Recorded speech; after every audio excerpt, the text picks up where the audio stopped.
ओम शांति। आज समय प्रमाण प्यारे बाबा बोले, बच्चे अब समय अनुसार, जबकि समय बिल्कुल अंत का अर्थात अंतिम घंटा बजने वाला ही है, वो आ गया है। तो आपके एक एक कदम निश्चय से और निश्चिंत अवस्था से भरपूर होने चाहिए। अब आपको यह हर पल याद रहना चाहिए कि स्वयं परम पिता परमात्मा हमें पढ़ाने आ गया है, साथ ही साथ अपने साथ लेकर जाने भी आया है। तो हमें भी अपना सब कुछ अर्थात 100% बाप को समर्पण कर बिल्कुल निश्चिंत हो, अर्थात शांति पूर्वक अर्थात अचल अडोल स्थिति में स्थित हो, अपने हर कदम आगे से आगे बढ़ाने चाहिए। अन्यथा अगर हम भारी हो तो बाप अर्थात परम पिता परमात्मा भी हमें मंजिल तक नहीं पहुंचा पाएगा। इसलिए हर हाल में हमें बिल्कुल हल्का रहना है, अर्थात बिल्कुल उपराम, अर्थात कोई खिंचावट नहीं। बाबा बोले, बच्चे आप बच्चों का समय अभी जैसा भी चल रहा है बहुत बहुत कल्याणकारी है। हर कदम में कल्याण समाया हुआ है। बाप इस बात पर निश्चय रख, बाप पर और श्रीमत पर निश्चय रख, आगे ही आगे बढ़ते जाना है।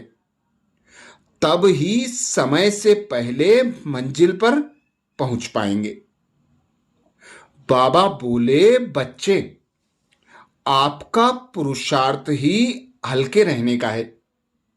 बस आपको हर हाल में स्वयं को हल्के रखने का पुरुषार्थ करना है।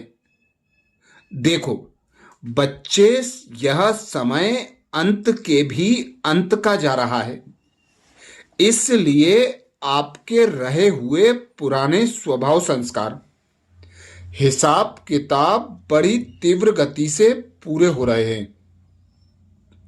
हिसाब किताब चाहे तो तन मन धन संबंध संपर्क जिसके भी हैं, आपको बहुत धैर्यता से युक्ति युक्त चुकतू करने हैं।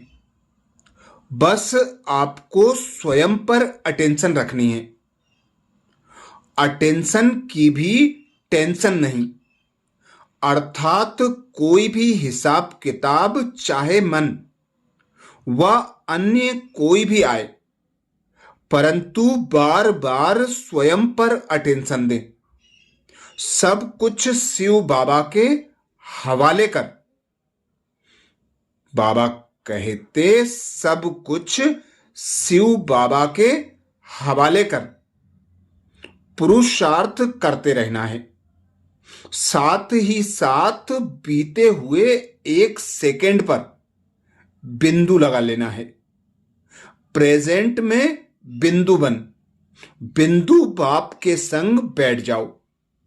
फिर फ्यूचर तो आपका है ही ब्राइट, अर्थात नंबर 1। देखो भगवान स्वयं आ गया है आप बच्चों को पढ़ाने के लिए। फिर और कुछ चाहिए क्या? नहीं ना। बस धैर्यता पूर्वक बाप की उंगली पकड़कर चलते रहो। इसीलिए तीव्र पुरुषार्थ हेतु बाबा ने 5 विकार रूपी दुश्मन को परिवर्तन करने का, उन्हें सहयोगी बनाने का, माया जीत जगत जीत बनने का सहज मार्ग दिखाया है। बाबा बोले, विजयी बच्चे जो होते हैं दुश्मन का रूप परिवर्तन कर देते हैं। तो आप विकारों रूपी दुश्मन को परिवर्तन कर सहयोगी स्वरूप बना दो, जिसमें वे सदा आपको सलाम करते रहें। काम विकार को शुभ कामना के रूप में परिवर्तन करो। क्रोध को रूहानी खुमारी के रूप में परिवर्तन करो। लोभ को अनासक्त वृत्ति के रूप में परिवर्तन करो। मोह को स्नेह के रूप में परिवर्तन करो। देह अभिमान को स्वाभिमान के रूप में परिवर्तित कर दो, तो माया जीत जगत जीत बन जाएंगे। रियल गोल्ड बनने के लिए बाबा कहते मैं और मेरापन ही अलाय है, जो वैल्यू को कम कर देता है। इसलिए मैं और मेरेपन को समाप्त करो। बाप दादा विशेष इशारा देते हुए कहते हैं, कभी कोई कार्य में या सेवा में जब अकेले अनुभव करते हो तब थक जाते हो, फिर दो भुजा वालों को साथी बना लेते हो। हजार भुजा वाले बाप को भूल जाते हो।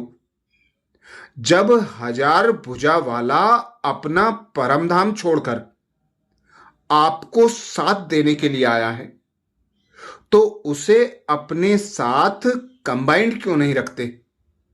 सदा बुद्धि से कंबाइंड रहो तो सहयोग मिलता रहेगा।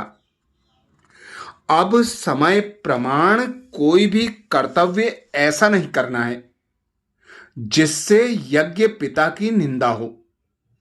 बाप द्वारा जो राइटियस बुद्धि मिली है, उस बुद्धि से अच्छे कर्म करने हैं। किसी को भी दुख नहीं देना है। एक दो से उल्टा सुल्टा समाचार नहीं पूछना है। आपस में ज्ञान की ही बातें करनी है। झूठ शैतानी घर फिटाने वाली बातें, यह सब छोड़ मुख से सदैव रत्न निकालने हैं। ईविल बातें ना सुननी है ना ही सुनानी है। विशेष बाबा कहते अपनी अवस्था देखो। मेरी एक बाप से ही दिल लगती है? चेक करो, किसी कर्म संबंध से दिल तो नहीं लगी हुई है।